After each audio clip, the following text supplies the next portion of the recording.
वारकऱ्यांची मागणी एवढीच आहे की हा घाट आहे आणि जागोजागी असणारी व्यवस्था सुव्यवस्था झाली पाहिजे. फक्त व्यवस्था कशासाठी असते तर वारकऱ्याची परमार्थिक अवस्था भंग पाहू नये. त्याला वारकऱ्याला असणारा वेळ टायमावर बिस्लरीची बॉटल भेटली पाहिजे पहिला. कारण सर्दी खोकला पडसं होतं आणि वारकऱ्याच्या पोटात जळजळतं, दुखतं पोट, त्यावेळेस असणार आजारी भरपूर पडतात. त्यासाठी मेडिकलची व्यवस्था सुव्यवस्था केलेली आहे. त्यासाठी राज्य सरकारची आम्ही धन्यता देतो. मुख्यमंत्री साहेबांनी जे काही 20,000 रुपयाचं अनुदान देण्याचं काय ते मान्यता दिली, ती दिली न दिली ह्याचा आम्हाला काय मागणी नाही त्याची, परंतु वारकऱ्याची व्यवस्था केली पाहिजे. कारण छत्रपती शिवाजी महाराजाला जेव्हा तुकोबारासाठी नजराणा घेऊन आले त्यावेळेस आमच्या तुकोबारायांनी तो नजराणा परत पाठवला.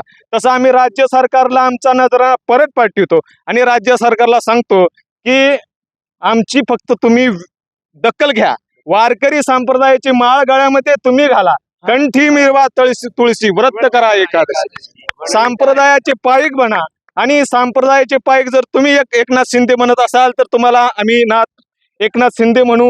कारण आम्ही नाथ सागराचे पैठणचे रहिवासी. आणि जो नाथ महाराजांनी काय सांगितलं, एकनाथ महाराजांचं शांती ब्रह्म एकनाथ महाराज होते. एकनाथ महाराजांचं नाव आज असणारं मुख्यमंत्री पदावर आहे, ह्याचा आम्हाला गर्व आहे, स्वाभिमान आहे की आमचा एकनाथ आज. कारण सकळ संतामाची राजा एकनाथच माझा. सगळ्या संतांमध्ये राज्यत्व एकनाथ महाराजांनी गाजवलं. तसेच आमचे एकनाथ साहेब आहेत आणि एकनाथ साहेबांना हेच म्हणतो की वारकरी संप्रदायाची दखल घ्या. नाही तरी काय थोडी श्वान शुक्रे बापुडे तुकोबाराय म्हणले, काय कमीत का जन्म देणारे श्वान शुक्रे डुकरे देतात ना जन्म, पण त्यांच्यासारखं आपण वागायचं नाही. आपण काय करतो, व्यभिचार समाजामध्ये वाढत आहे. हा व्यभिचाराला असणार काहीतरी कुठेतरी आळा घातला पाहिजे. आणि वेळेच्या वेळेमध्ये विवाह रचना आहे त्या पद्धतीनुसार वेळेवर लग्न झाले पाहिजे.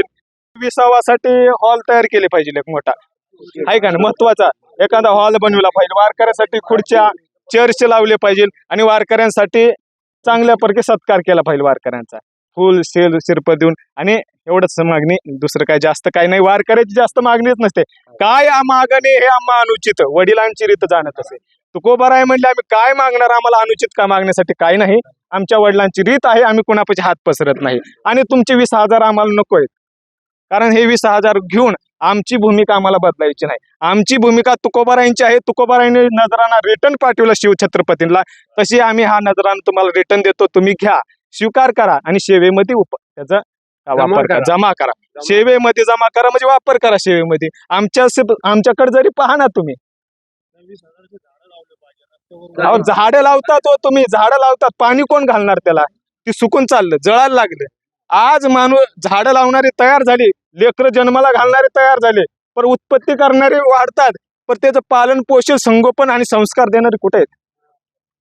तसला मुक्काम झाला पाहिजे. कसा झाला पाहिजे, दुपारचा ठेपा असतोच आमच्या तिथे, होतो मुक्काम. वारकरी संप्रदायाने गेले ना अनुदान, वारकरी संप्रदायाला काय होतो ना मुक्काम पाटसला. पाटस मध्ये मुक्काम होतो. भगवान शिवजींच्या उपासक आहोत आम्ही. कारण शिवजींची आदिनाथ उमा बीज प्रगटले, मचिंद्राला आदली सहज स्थिती. ही परंपरा आमची भगवान शिवजींची आहे. पहिले वारकरी भगवान शिवजी आहेत. आणि पाटस म्हणजे ज्या ठिकाणी भगवान शिवजींचं स्थान आहे, श्री क्षेत्र पाटस आहे, त्या अशा तीर्थक्षेत्रावर आम्ही का नाही थांबणार. वारकरी त्यांचं आम्ही थांबतो आणि आदर करतो. आणि वारकरी संप्रदाय असणार त्या ठिकाणी थांबतो म्हणून तर ते पाटस आहे का नाही.